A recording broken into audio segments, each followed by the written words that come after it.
Assalamualaikum warahmatullahi wabarakatuh. Saudara dan saudari para penyimak Al-Hikam Ibnu Athaillah Syarah Sarqawi dimanapun saudara dan saudari berada, kita masuk ke hikmah ke-97 yang sudah berbeda dengan 93, 45, dan 6 kemarin. 97 dan 98 ini agak unik ya, karena membuat satu ilustrasi yang menurut saya agak ekstrim.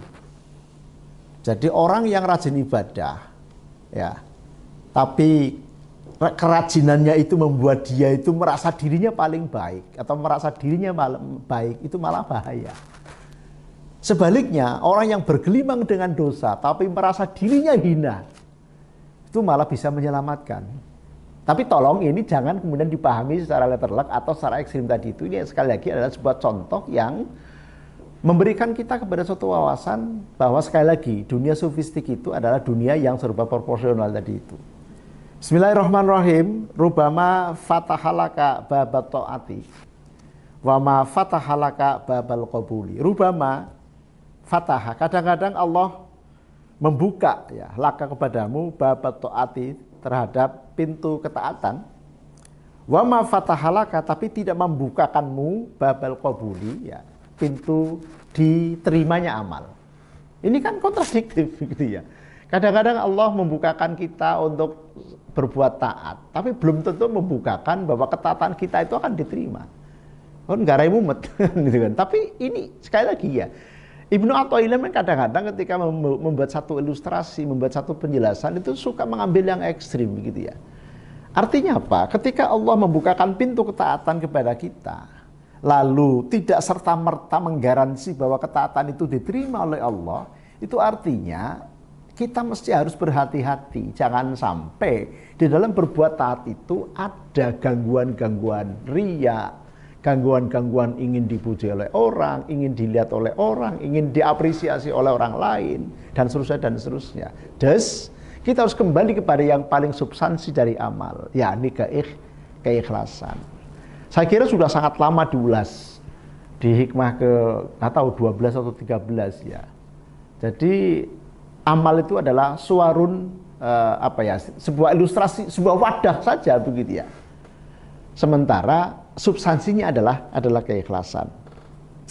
Saya lanjutkan, warubama qada alaika bidzambi, terkadang ya Allah menetapkan kalian bidzambi dengan dosa begitu ya. Fakana sababan fil wusul, fakana menjadi sabab, fakana sababan ya, dosa tadi menjadi sebab fil wusuli, di dalam sampai kepada Allah atau wusul kepada Allah. Ini penjelasannya, wadzalika ya, penjelasannya annat ta'ata, bahwasanya ketaatan qad tuqarinuha, terkadang dibarengi gitu ya oleh afatun qadihatun, kebiasaan-kebiasaan buruk. Jadi ketika kita melakukan ketaatan, setan itu luar biasa pandainya memang, membisikkan, menggoda sekaligus menjerumuskan gitu ya. Jadi ketika kita berbuat taat, berbuat kebaikan, kadang-kadang itu ya diganggu oleh penyakit hati yang bernama ujub, yang bernama riya, yang bernama tadi ingin dilihat, ingin diperhatikan, ingin diapresiasi oleh makhluk. Nih, bahwasanya annat ta'ata, bahwasanya ketaatan qad tuqarinuha, terkadang membarengi ya kepada taat apa afatun qatihatun, penyakit-penyakit yang buruk fil ikhlasi, di dalam keikhlasan, fiha, di dalam ketaatan, kal i'jabi biya, seperti halnya ujub tadi, seperti halnya kita ingin merasa diri kita lebih baik dari orang lain ya, kita bisa menjadi contoh bagi orang lain, kita bisa menjadi hal-hal yang baik tadi itu gitu kan. Sementara gitu ya, waqtimadun 'alaiha, dan kadang-kadang amal itu jadi pegangan kita. Ya, wahtiqaru man lam yaf'alha, sekaligus menganggap apa istilahnya? Ngece atau merendahkan orang yang tidak berbuat baik. Ini yang kadang-kadang suka menghampiri kita. Kita ini beribadah kepada Allah, berbuat kebaikan, berbuat banyak kebajikan, kemudian kita merasa bahwa kita tuh lebih baik, bahkan merendahkan orang yang tidak berbuat baik. Nah ini penyakit yang lagi-lagi perlu diwaspadai. Jangan sampai kita tadi merasa diri kita lebih baik, apalagi merendahkan orang lain yang tidak berbuat kebaikan. Wadzalika mani'un min qabuliha.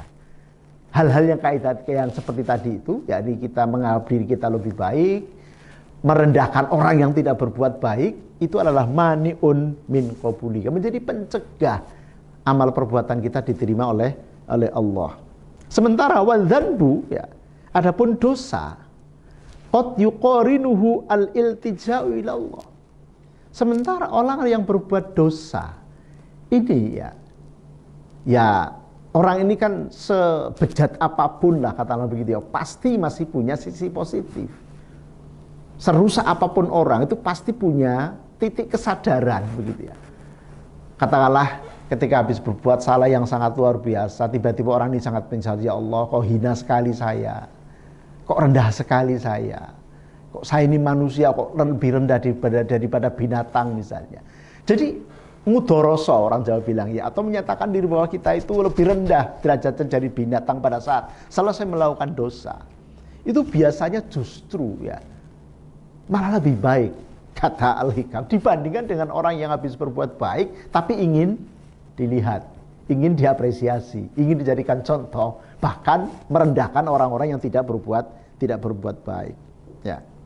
Wa dzanbu qad yuqarinuhu al-iltija'u ila Allah wal i'tidharu ilaihi, ya. Wahtiqaru nafsihi, sekaligus menganggap dirinya rendah tadi itu. Ini yang saya kira menurut saya menjadi sangat penting untuk kita jadikan sebagai satu wawasan, sebagai bahan muhasabah, sebagai bahan introspeksi. Sudahkah perbuatan-perbuatan baik kita ini betul-betul sepi atau sunyi dari pamrih? Atau sebaliknya, kalau kita berbuat salah atau kalau kita berbuat dosa misalnya, sudahkah kita menyesali dan menganggap diri kita tuh sangat hina karena perbuatan kesalahan kita? Jadi ini message yang hendak disampaikan oleh Ibnu Athaillah.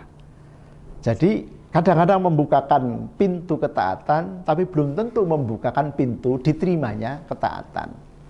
Sebaliknya, ya, menetapkan sebuah dosa, sebuah perbuatan dosa, tapi justru kemudian dosa itu mungkin bisa jadi menjadi sebab orang itu sampai kepada Allah atau wusul kepada Allah.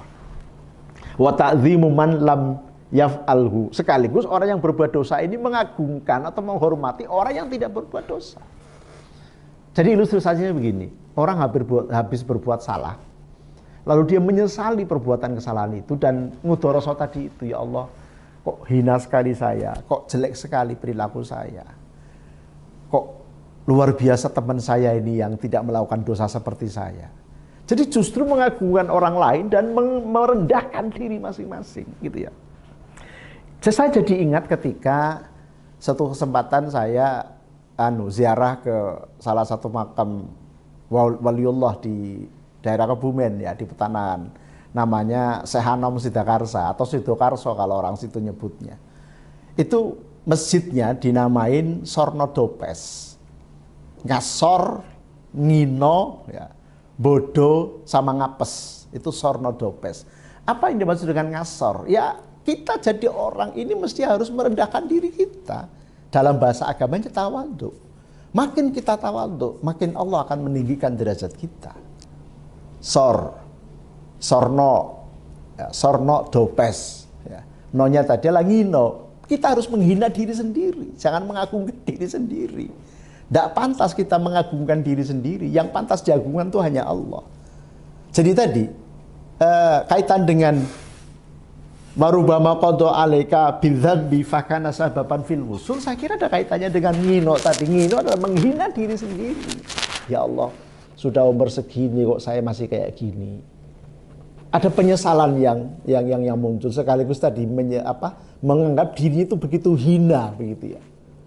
Kok saya tidak seperti mereka-mereka yang senantiasa taat kepada Allah misalnya. Jadi sikap yang seperti ini, kata Ibnu Athaillah, habis berbuat salah tapi mengakui kerendahan dirinya, kehinaan dirinya, itu justru lebih baik dibandingkan dengan orang yang berbuat baik tapi mengagungkan dirinya. Lagi-lagi ini nggak usah kemudian kita jadikan sebagai perbandingan ya, tapi sekali lagi menurut saya ini merupakan suatu wawasan saja kepada kita bahwa kita tidak boleh ketika berbuat taat ini mengagungkan diri sendiri, atau sebaliknya ketika kita habis berbuat dosa, kita justru malah kemudian tidak punya harapan atau putus asa dari maghfirah Allah atau dari ampunan Allah. Saran yang bisa kita dapatkan ya dari Ibnu Athaillah di sini adalah kita mesti sekali lagi proporsional ketika habis berbuat baik atau tadi beramal soleh, tidak boleh mengagung-agungkan amal soleh tadi itu. Ingat, karena itu hanya wasilah. Di hikmah yang pertama kita sudah diingatkan, min alamatil i'timadi alal amal nuqsanur rajai inda wujudizal. Itu hikmah yang pertama. Ibnu Athaillah mengatakan begitu. Kita tidak boleh berpegangan kepada amal. Mengapa? Karena amal hanya wasilah, hanya piranti. Sementara yang kedua, ketika kita berbuat salah, kita harus mengakui kesalahan itu. Yang kedua ada rasa penyesalan, dan ketiga kita merasa diri kita betul-betul hina karena melakukan kesalahan yang semestinya kita tidak lakukan. Mudah-mudahan ada manfaatnya, dan nanti akan ada kaitannya lagi lebih ekstrim lagi menurut saya di hikmah yang ke-98 ya. Ini 97 ke 98 nanti bisa lebih ekstrim lagi. Mudah-mudahan ada manfaatnya. Kita lanjutkan insyaallah. Kurang lebihnya mohon maaf. Assalamualaikum warahmatullahi wabarakatuh.